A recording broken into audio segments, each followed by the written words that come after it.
Matt Rhule couldn't convince who of what?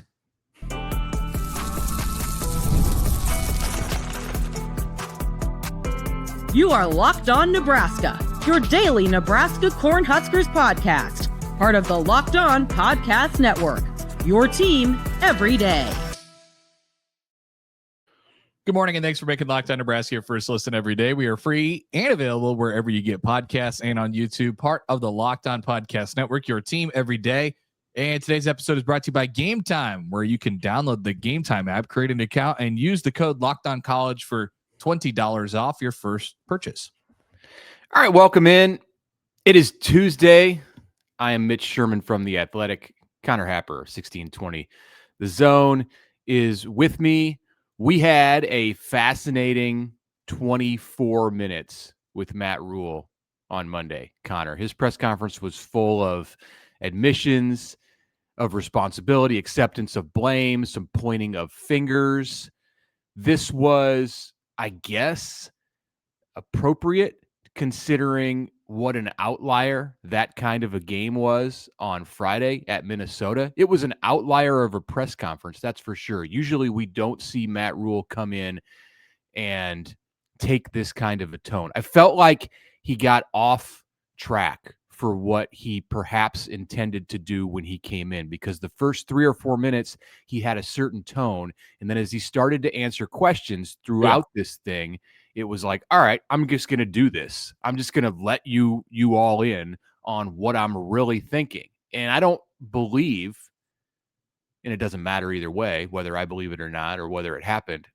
I don't think that's what he went into that room planning to do, to lay it out in such raw terms as he did. Yeah, but he's honest and transparent. And great. It's great. It's not surprising to hear him, sort of just lay it all out like that. Like, I just think it, to your point, Mitch, it's interesting and notable, I think, to go through the differences in tone between Nebraska's other loss this year and this one on a Monday press conference. Nebraska lost the Michigan game, but it wasn't because, as we talked about right afterwards, it wasn't because they didn't play well. It's because they got beat by a better team, and there were some things that they had to clean up and all of that stuff. Like, obviously they could have played better, but whatever. They gave them their best shot. Minnesota, they didn't. And if there's anything that college football coaches hate, anybody hates, you hate looking back on a game or on a season and saying, damn, we missed an opportunity there. And I just think Nebraska, you pull it apart, and they biffed an opportunity and missed an opportunity to continue their sort of ascension into whatever next step there is. And I think there's regret, probably, like, hey, we didn't play anywhere close to how well we can play, and we let one slip against a team that has our number. Like, we could have had that game, and we just didn't play well enough. Before we go through like the play-by-play of this Monday, because again, I think it was fascinating just how it went down, and we're going to take you through chronologically the way that this media session unfolded. It has a lot in it, with 5 Rhule clips that we have planned to play. I do want to address this because I feel like there's a sentiment from people in Minnesota that when this conversation starts to come out in Nebraska, be it from fans or media or with what Rhule was saying on Monday, and I think we'll hear more of this from players and coordinators on Tuesday, that people in Minnesota interpret as, oh man, we let this opportunity slip. Nebraska's the better team, more talented, and so forth.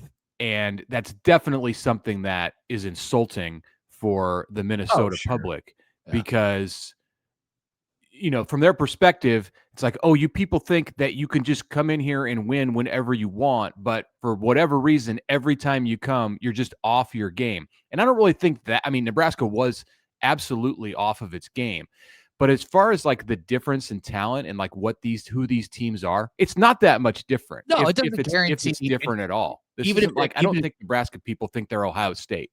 Even if Nebraska played well, it didn't guarantee that they were going to win the game. So there's that right there. Like, yeah, for sure. No doubt about it. But they didn't. Right. And so they didn't give them their best crack.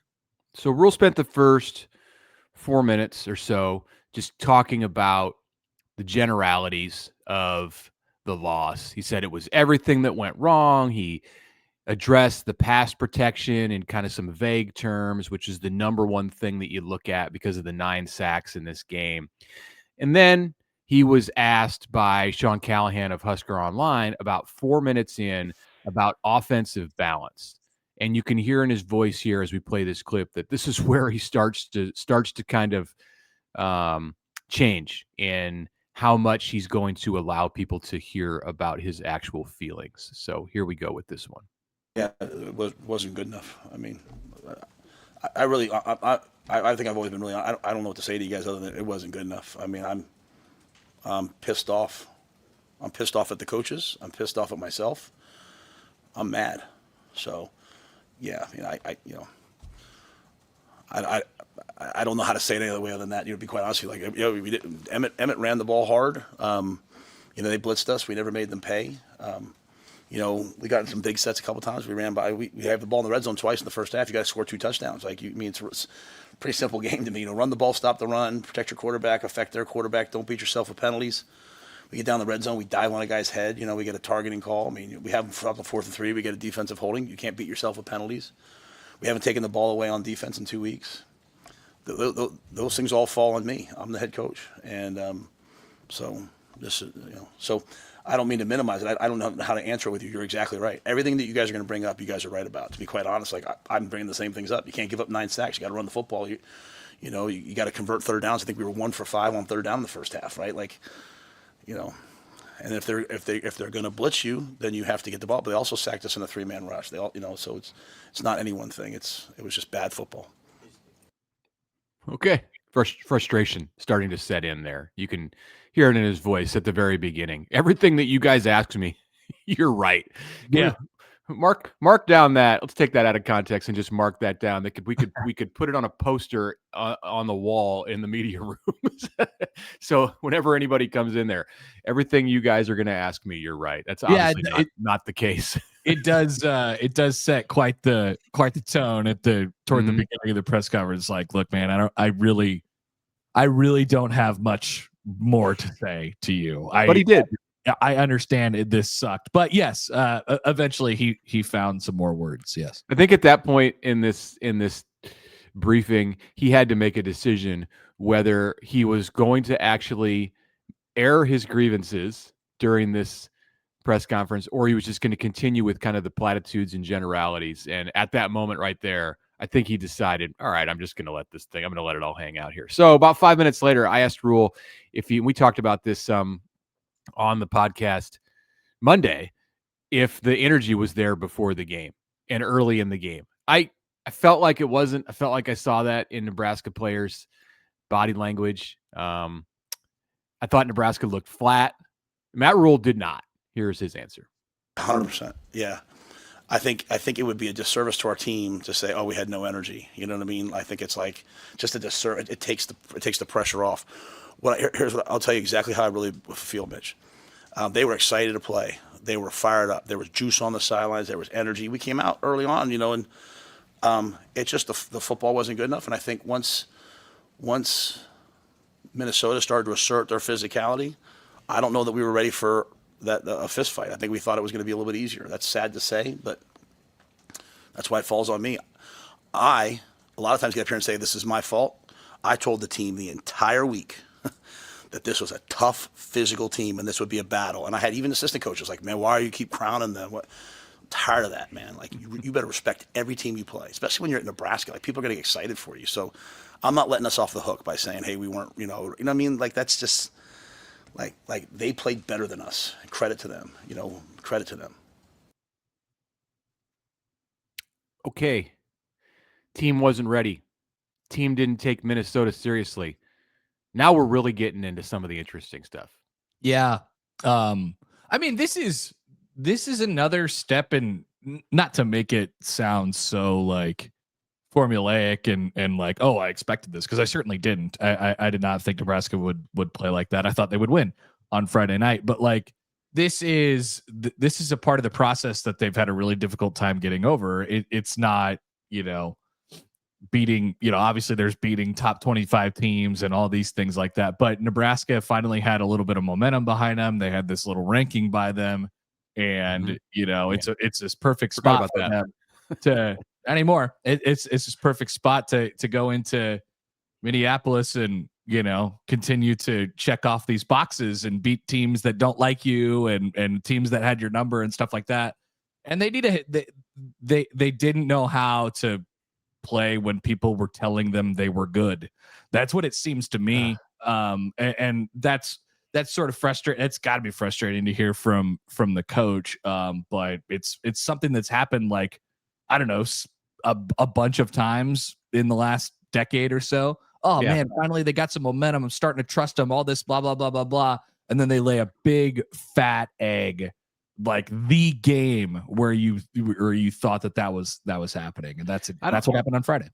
Oftentimes we can live in a bubble, and I don't think you have to study college football all that deeply to recognize that this doesn't happen all over the country. That if you go to, and I'm just looking at the top 25 right now, if you go to Georgia Tech or Vanderbilt teams, and there are other teams, but I'm picking those two out, that are winning in a way that is not accustomed, is not normal over historically within their program.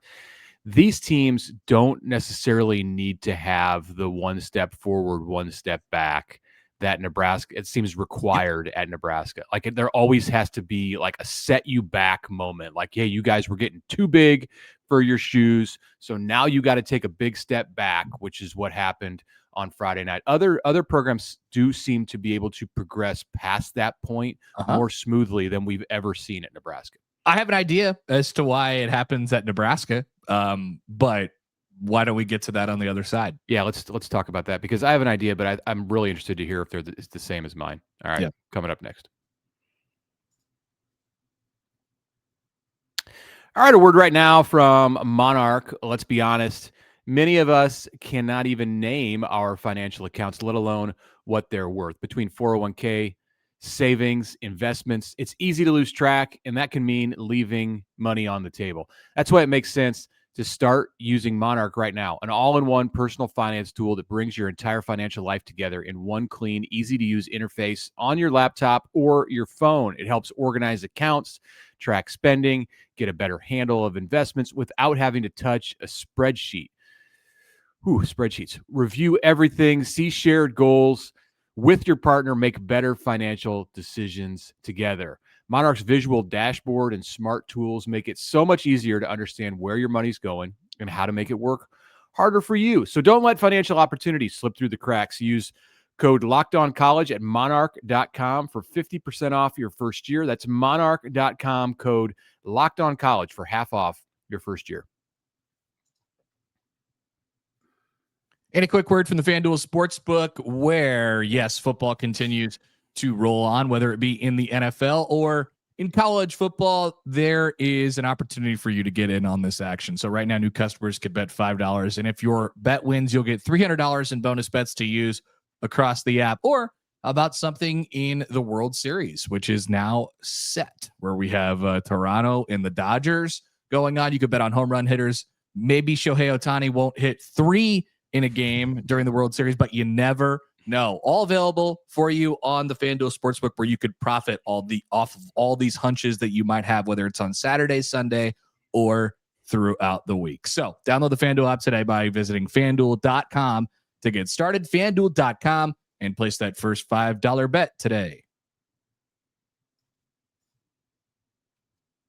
All right, welcome back. Connor Happer, Mitch Sherman with you here on the Locked On Nebraska podcast. All right, so not to belabor the point here, what's your theory? Why can't Nebraska clear the hurdle that other teams seem to be able to do more smoothly? You're going to hear later in this podcast Matt Rhule say the word entitlement, and in a specific context, but it's basically the same as I'm talking about it here. I mean, there's no at Nebraska, you win, and immediately, doesn't matter what you've done recently, you win, and everyone thinks that you get a billboard. yeah. You get an Adidas deal. And people aren't going anywhere whether you win or lose. The stadium's been sold out for 65 years, like it's kind of just one of those things. So you always have interest in the product, and there's not this like, at other places if North Texas was trying to get this thing off the ground, it would probably take a while for people to get them, for people to show up to their games and Minnesota. Or Northwestern. Minnesota, Northwestern.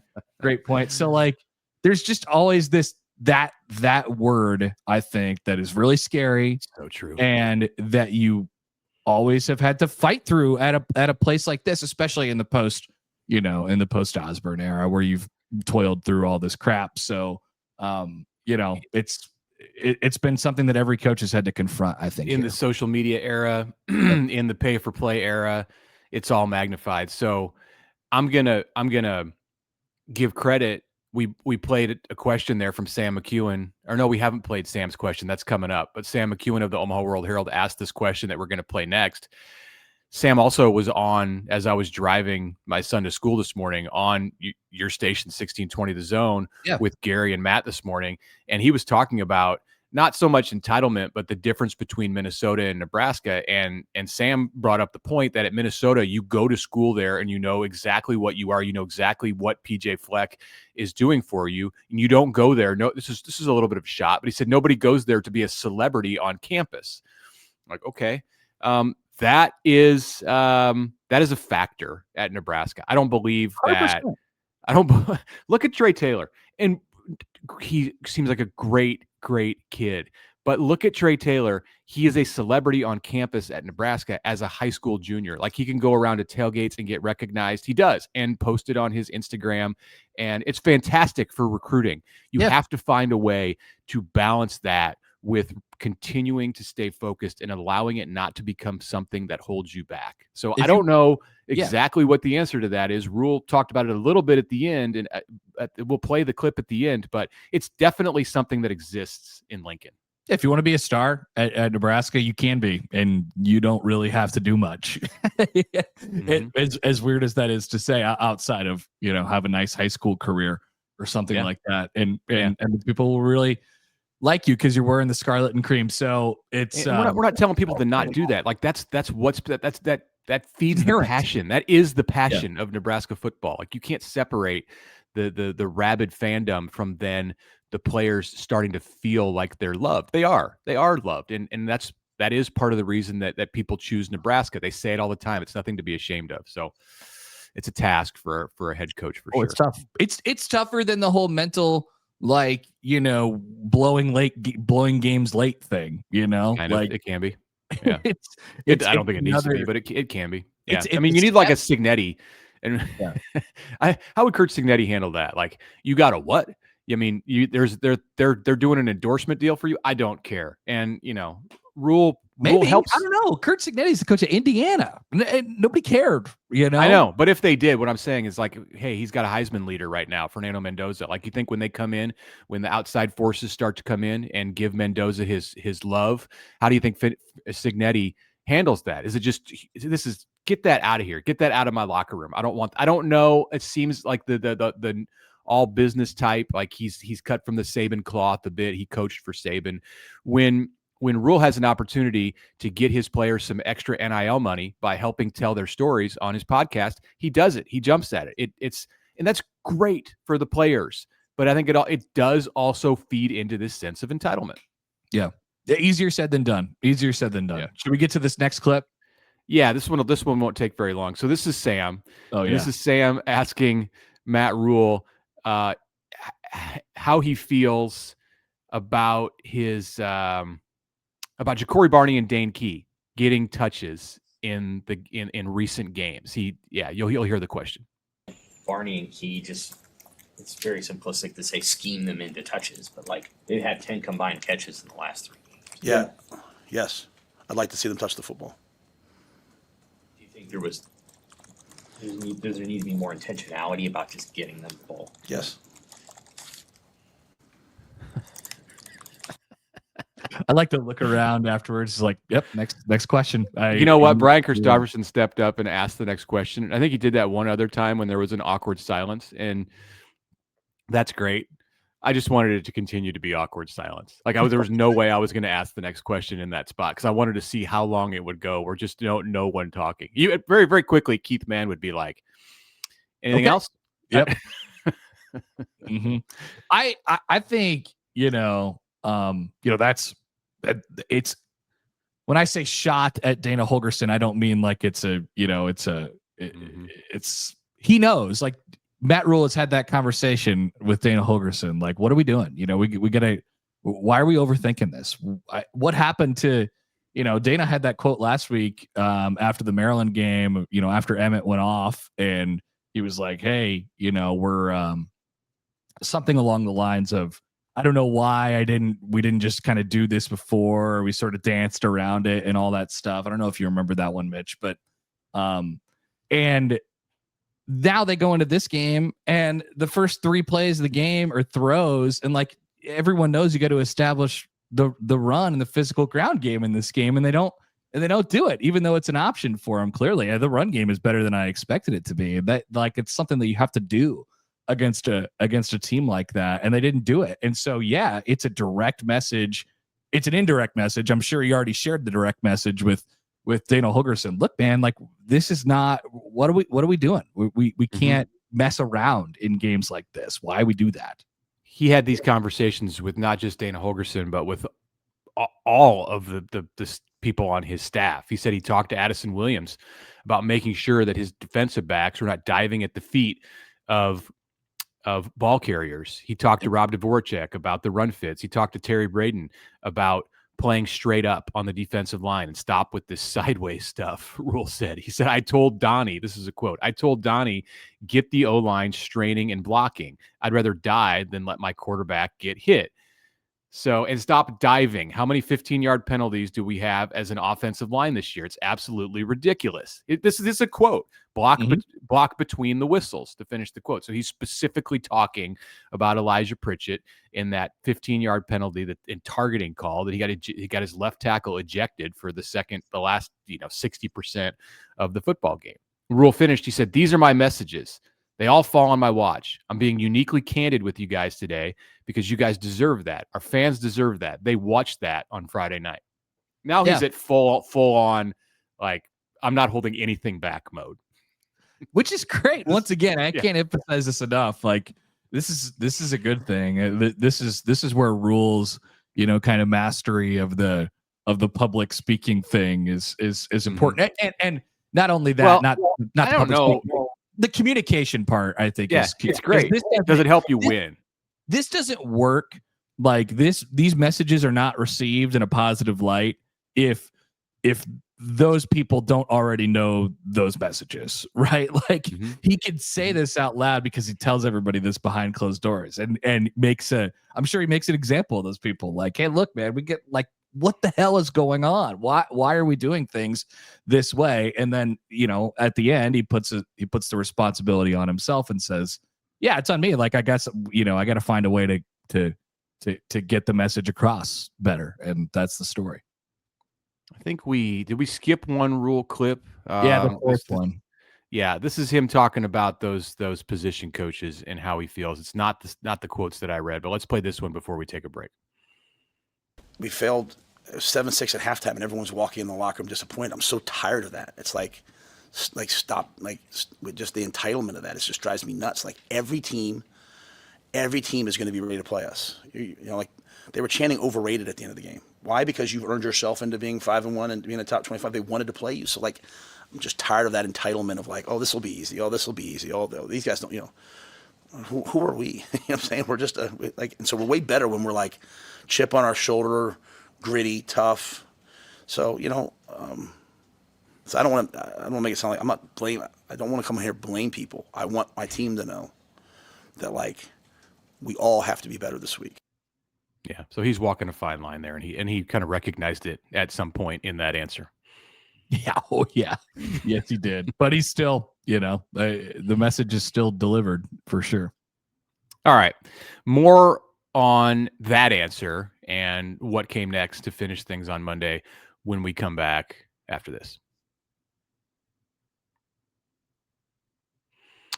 Right now, college football is back, and we could not be more excited because of game time. The tailgates, the rivalries, the energy in the stands.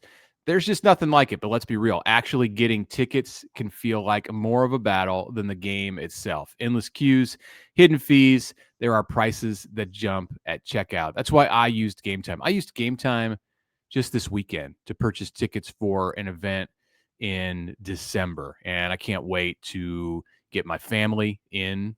They're going to go to the should I say this? They're going to go to the Final Four, the volleyball Final Four in Kansas City, assuming that Nebraska is there. We'll find out more about that over the next couple months. But the app gives the advantage back to fans. It's the easiest way to score last-minute tickets at the best prices with no surprise fees. What you see is what you pay. Game Time makes it simple to see your view from your seats. You can take advantage of zone deals. I love trying that out with zone deals. You pick the section, Game Time picks the seats, and then you save the money. So take the guesswork out of buying college football tickets with Game Time. Download the Game Time app, create an account, use the code LOCKEDONCollege for $20 off your first purchase. Terms apply. Again, that's promo code LOCKEDONCollege for $20 off. Swipe, tap, ticket, go. Download Game Time today.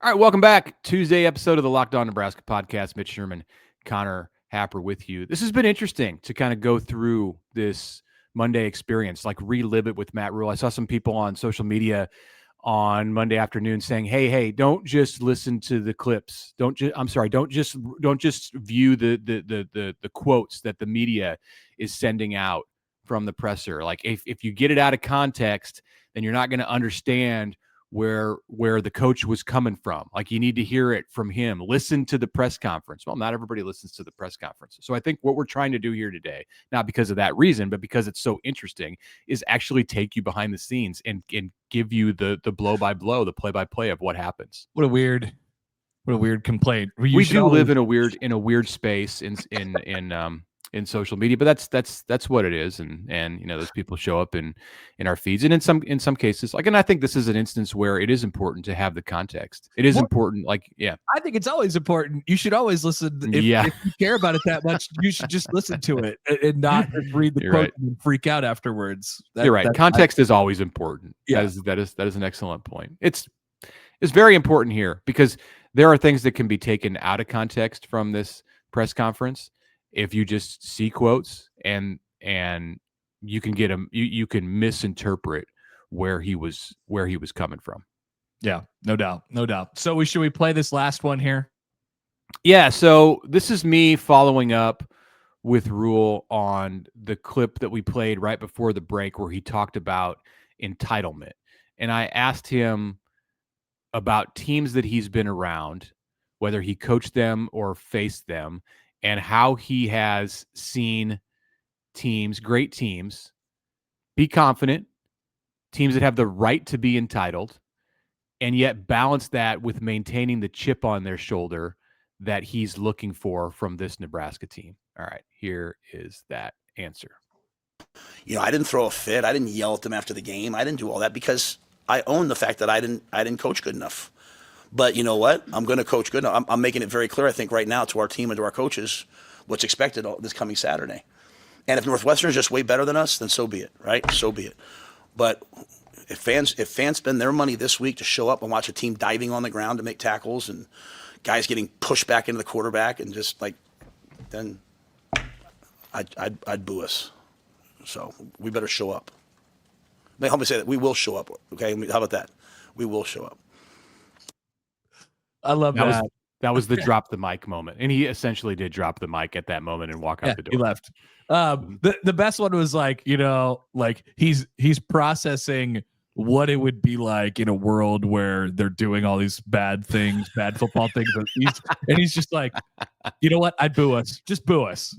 Just boo us off the field on Saturday. So yeah, I think there's an ultimatum there. Like, hey, you know, but he knows as good as anybody that they are going to show up on Saturday. It doesn't guarantee that they'll win, but he knows I mean, Nebraska has always, whether it be Rhule as the head coach or anytime over the last decade or so, like Nebraska's always been pretty good in these spots where they're coming off of this like no-show, dumpster fire loss, and they come back the next week and then they tune it up and they play pretty well. Like that would be my expectation on Saturday, that Nebraska does that, and I think he knows that he has everybody's attention now as well. I think it's frustrating to him that they have to learn this lesson in order to get that out of them, but I think they'll play well Saturday. They've had two of these moments under Rhule where, there were more than two bad losses in the first two seasons, don't get me wrong. Right. But there were two specific cases where he felt like either Nebraska basically didn't show up.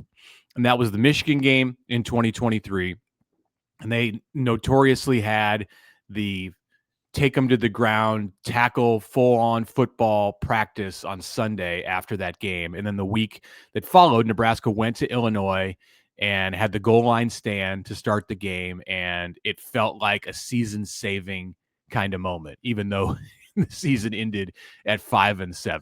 But things could have gone off the rails after that 34-3 loss against the eventual national champions. Rhule said, even referencing that on Monday, he felt like Nebraska quit in that game in 2023. He didn't feel like that on Friday at Minnesota. And then last year, of course, it was Indiana, 56-7. Nebraska didn't answer the bell. It was 5-1 going to Indiana. We didn't get the same kind of conversation after that game that we did on Monday about Nebraska not taking seriously Indiana. But I think that that's when people hadn't quite figured out that Cignetti was real, and that Indiana was not just going to fade in the second half and end up being 7-5. So certainly no one in the media or within the locker room was expecting Nebraska to lose that game 56-7. It did. It was a debacle. And then Nebraska answered the bell and played maybe its best game of the year at Ohio State the next week, losing by, what was it, 21-17. Yeah, so I think he knows. Like they're gonna show. He has everybody's attention now, and maybe when you get to the point where you feel like you're feeling good about yourself again, you take that next shot and you're able to get over the hump or whatever that moment comes. Keep in mind, Nebraska has Northwestern this weekend. Not a guarantee. I mean, Northwestern's they're hot right now, right? So not a guarantee that they're going to win, even if they play well, like I said. But then that USC game is a really big one. If night game, able to do it, yeah, and it's a night game, which is awesome, by the way. Thank you. Announced on Monday, NBC is a blackout at Memorial Stadium. That wasn't announced Monday. That was announced several weeks ago, or months ago. But yes, it's gonna be good. 6:30 night. It's going to be good if Nebraska's 6-2, and if Nebraska's got to show up this week. And in some ways, I think Northwestern is a perfect opponent for Nebraska to play after that game, because it can right some wrongs immediately against the team that's going to try to do things the same way that Minnesota did. Exactly. It's all a focus thing with them, right? You have to block and tackle, right? It's not you don't have to. They make you block and tackle. Yeah, you don't have to do anything extra to beat them. You just have to play well, and Nebraska's got to play well. They got to find a fundamentally sound game and beat Northwestern on Saturday. Northwestern's going to try to run the ball and control the clock, and even more so than what Minnesota did. That's their MO. Minnesota had thrown the ball quite a bit coming into that game. That's not Northwestern style. They're going to run the ball, and they run it well. They run it better than Minnesota, quite a bit better than Minnesota, and better than Maryland, and better than Michigan State. So there you go. Okay, that's it for us today. We'll see what fun comes out of the Tuesday press briefings with the coordinators and a couple players. More to I imagine we'll get a nice and tuned up Dana Holgorsen and John Butler today. I think it'll be fun. Could be surly. It could be good.